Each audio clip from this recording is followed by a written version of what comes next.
میں نے اماں کو بتایا کہ میرے پیٹ میں درد ہو رہا ہے۔ اماں بولی کہ گیس ہو گئی ہوگی، تو اتنی دیر سوئی رہی اس لیے۔ میں نے چپ کر کے اس بات کو نظر انداز کر دیا۔ اماں نے دیسی گھی کے ساتھ مجھے سرسوں کا ساگ کھلایا اور کہنے لگی، اب ہم چلتے ہیں، صبح کے لیے پانی بھر کے لے آتے ہیں تاکہ کوئی مشکل نہ ہو۔ میں نے بھی اماں کے ساتھ گھڑا اٹھایا۔ کھانا کھانے کے بعد ہم لوگ گھر سے نکل پڑے، پر مجھے محسوس ہو رہا تھا جیسے میرے پیٹ میں شدید درد ہو رہا ہو، میری پسلیاں جیسے ٹوٹ کر نیچے گر پڑیں گی۔ اس قدر شدید درد مجھے زندگی میں پہلے کبھی نہیں ہوا تھا۔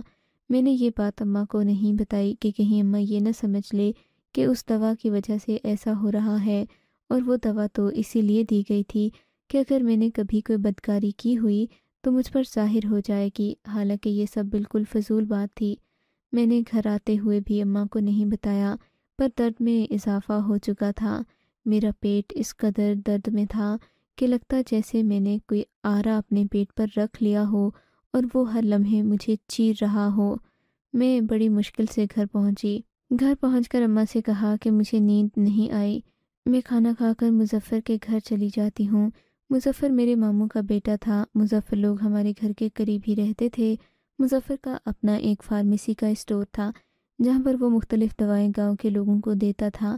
میں نے سوچ لیا کہ مظفر سے جا کر اپنے پیٹ کے درد کا کہوں گی، وہ کوئی دوا دے دے گا تو میں ٹھیک ہو جاؤں گی۔ اس طرح اماں کی دی ہوئی دوائی کا اثر بھی مجھ پر ظاہر نہیں ہوگا، پر ایسا ہونے کے قابل میں رہی نہیں تھی۔ میرے پیٹ میں شدید درد اٹھا، یہاں تک کہ مجھے اماں کو بتانا ہی پڑا۔ میں درد سہ نہ سکی اور بیڈ پر جا کر بیٹھ گئی۔ اماں میری طرف دیکھ کر بولی، یہ درد تجھے کب سے ہو رہا ہے؟ جب سے جاگی ہوں اماں، تب سے یہی درد ہو رہا ہے۔ میں نے کہا تو اماں پریشان ہو کر مجھے دیکھنے لگی، پھر میرے قریب آ کر پیار سے بولی، دیکھ بیٹی، اگر تو نے کبھی کچھ ایسا کیا ہے تو مجھے ابھی بتا دے تاکہ میں اس عورت کے سامنے شرمندہ نہ ہوں۔ وہ بڑی پہنچی ہوئی ہے، مجھے تمہاری چچی نہیں بتایا ہے کہ یہ عورت واقعی پڑھی لکھی ہے، اور ہم جیسے لوگوں سے تو بات کرنا بھی پسند نہیں کرتی تھی، لیکن پھر اس کے دل میں کوئی ایسی بات آئی کہ اس نے سب کچھ چھوڑ چھاڑ کر اللہ کا راستہ اختیار کر لیا۔ یہ لوگوں کو اللہ کے راستے پر لاتی ہے، بڑی ہی نیک عورت ہے۔ اس نے کئی لڑکیوں کے رشتے بھی کروائے ہیں، کچھ تو شہر چلی گئیں اور کچھ گاؤں میں ہی رہ گئیں۔ اماں نے مجھے اس عورت کے مختلف قصے سنا کر قائل کر لیا کہ یہ درد اس دوا کی وجہ سے نہیں ہوا۔ میں نے بھی یہ بات مان لی، مگر جو بھی تھا مجھے شدید درد تھا۔ اماں کہنے لگیں کہ ابھی مظفر کے گھر نہیں جا سکتے، وہ کہے گا کہ بے وقت ہی آ جاتے ہیں، صبح ہوگی تو چلیں گے۔ اماں یہ کہہ کر سونے کے لیے لیٹ گئیں، مگر میرے پیٹ میں ساری رات شدید درد رہا۔ اب مجھے محسوس ہو رہا تھا کہ درد بڑھتے بڑھتے میرے پیٹ کا حجم بھی بڑھ رہا ہے۔ مجھے ایسا لگنے لگا جیسے میں کوئی بچے پیدا کرنے والی عورت ہوں جس کا پیٹ بڑھا ہوا ہوتا ہے۔ میں اب اس بات سے اور زیادہ پریشان ہو گئی تھی۔ صبح ہوتے ہوتے میرا پیٹ کسی مٹکے کی طرح ہو چکا تھا۔ اب مجھے لگنے لگا تھا جیسے میں ایک بیمار انسان ہوں، میری زندگی ختم ہونے والی ہے۔ صبح ہوتے ہی میں نے اماں کو فوراً جگا دیا۔ ابھی فجر کا ہی وقت تھا جب میں نے اماں کو جھنجھوڑ کر اٹھا دیا اور کہا، ماں بہت بڑی مصیبت ہو گئی ہے، میرے پیٹ میں شدید درد ہے، ایسا لگتا ہے جیسے میرا پیٹ ابھی پھٹ جائے گا، لگتا ہے میں نے پانی بہت پی لیا۔ اماں میری طرف شک بھری نظروں سے دیکھ کر بولی، تو سچ بتا دے، کیا تو نے کبھی ایسا کچھ نہیں کیا؟ مجھے تو لگتا ہے یہ پیرنی جی کی دوا کا اثر ہے، انہوں نے کہا تھا اگر تو کسی اور کو پسند ہوئی تو تیرے ساتھ کوئی نہ کوئی نشانی ضرور ظاہر ہوگی۔ میں نے اماں کے آگے ہاتھ جوڑ دیے کہ ان فرسودہ باتوں سے دور رہو، پر اماں نہ مانی، بولی کہ میں تجھے نگین باجی کے پاس لے جاؤں گی، وہاں جا کر ہی پتہ چلے گا کہ یہ کیا معاملہ ہے۔ اماں نے مجھے اسی وقت چادر اوڑھائی۔ ہم صبح سویرے ہی گھر سے نکل پڑے۔ بہرحال جہاں پر ہم لوگ گئے تھے وہ گھر ابھی اندھیرے میں ڈوبا ہوا تھا۔ میں نے اماں کو پریشانی سے دیکھا۔ مجھے لگتا ہے کہ یہ عورت ابھی نہیں جاگی، ماں واپس گھر چلو۔ میری بات سنتے ہوئے اماں نے کمرے کا دروازہ بجایا، تبھی 2 منٹ کے بعد دروازہ کھلا۔ وہی عورت نمودار ہوئی، اس کا چہرہ وحشت زدہ تھا پر آنکھوں میں چمک تھی۔ اماں کو دیکھتے ہی بولی، کیا ہوا ہے نگین، تم اس طرح میرے در پر کیوں آئی ہو؟ اماں نے روتے ہوئے کہا، بہن معاف کر دو، مجھے لگتا ہے کہ میری بیٹی سے واقعی کوئی غلطی ہو گئی، دیکھو اس کا پیٹ راتوں رات بڑھ گیا ہے۔ وہ عورت اپنی آنکھوں میں چمک لیے مسکرا کر بولی، ہاں مجھے بھی لگتا ہے کہ ایسا ہی ہوا ہے، تمہاری بیٹی نے ضرور کوئی نہ کوئی ایسا کام کیا جس کی اس کو سزا مل رہی ہے۔ یہ کہہ کر اس عورت نے سنگ دلی سے میری طرف دیکھا اور بولی، اندر آ جاؤ، میں اس کا علاج کرتی ہوں۔ اماں مجھے لے کر اندر والے کمرے میں آ گئی تھیں۔ میرا درد کے مارے برا حال تھا، لگتا تھا جیسے ابھی مر جاؤں گی۔ اس عورت نے مجھے اپنے سامنے بٹھا کر میری آنکھوں کے پپوٹے دیکھے اور بولی، بس تجھ میں ایک ہی بیماری ہے، تیری شادی نہیں ہوئی۔ اگر تیری شادی ہو جائے گی تو یہ تکلیف بھی کم ہوگی، کیونکہ شادی کرنے سے سارے گناہ دھل جاتے ہیں، پھر تو پاک ہو جائے گی۔ لیکن تیرے وجود میں جس کا گناہ پل رہا ہے وہ تو سامنے آ کر رہے گا۔ یہ بات سن کر میرے تو دل پر بجلیاں گر گئیں۔ یہ آپ کیا کہہ رہی ہیں پیرنی جی؟ میں نے حیرت سے پوچھا۔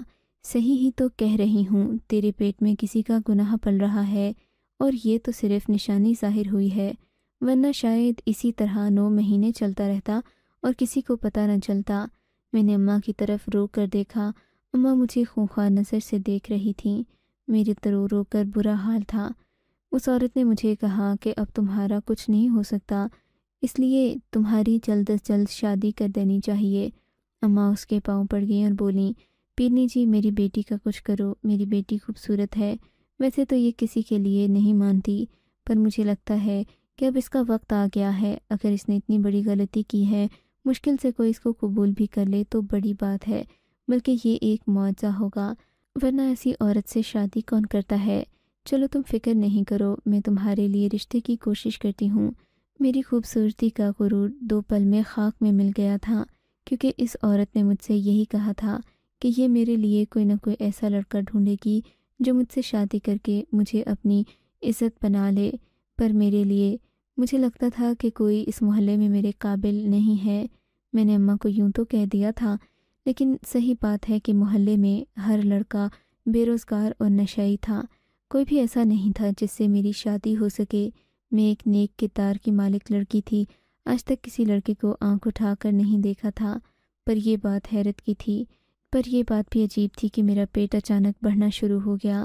مجھے پیرنی جی نے کہا کہ تم امید سے ہو، تم شادی والے دن ہی بچے پیدا کرو گی، اس لیے میں تمہاری جلد از جلد شادی کر دوں گی، اور ہاں، شوہر میرا مرید ہوگا تو وہ تم کو کچھ نہیں کہے گا۔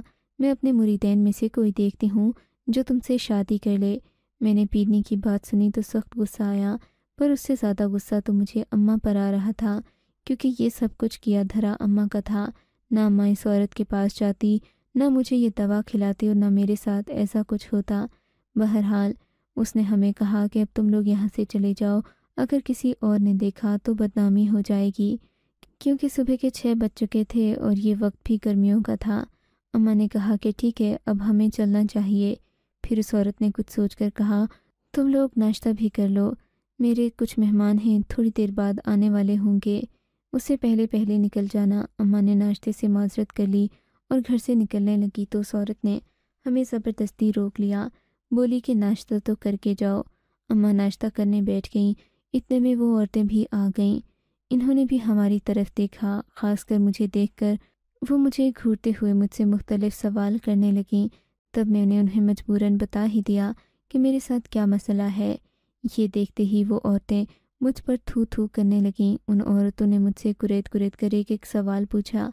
میں نے تو یہی جواب دیا کہ میں ایسا کوئی واقعہ اپنی یادداشت میں نہیں رکھتی کہ میں نے کسی کے ساتھ وقت گزارا ہو، پر یہ سب جو بھی ہوا ہے میں اس سے بہت پریشان ہوں۔ وہ عورتیں مجھ سے کہنے لگیں، تم نے بلا وجہ تو اتنی سزا نہیں پائی، ضرور کوئی نہ کوئی حرکت تم سے ہوئی ہوگی۔ میں اور زیادہ دکھی ہو گئی تھی، ادھر ہی رونے لگی۔ تب پیرنی جی بولی کہ تم اور تمہاری ماں گھر چلے جاؤ۔ ہم لوگ وہاں سے نکلے۔ اب پورے دن کی روشنی پھیل چکی تھی۔ اسی وجہ سے کہ لوگ مجھے دیکھ نہ لیں، اماں نے مجھے بڑی سی کالی چادر اوڑھا دی تھی، پر گلی سے گزرتے ہوئے جو بھی ہمیں دیکھتا وہ غور سے دیکھتا، کیونکہ میں نے اس سے پہلے کبھی اتنی بڑی اور لمبی کالی چادر نہیں اوڑھی تھی، پر آج میں سر سے پاؤں تک چادر میں ہی ڈوبی ہوئی تھی۔ اماں نے مجھے سمجھا دیا تھا کہ کسی سے کوئی بات نہیں کرنی۔ وہ تو پہلے ہی مجھے کوس رہی تھیں کہ تم نے ان عورتوں کو اپنا مسئلہ کیوں بتا دیا۔ ہم لوگ گھر آ گئے۔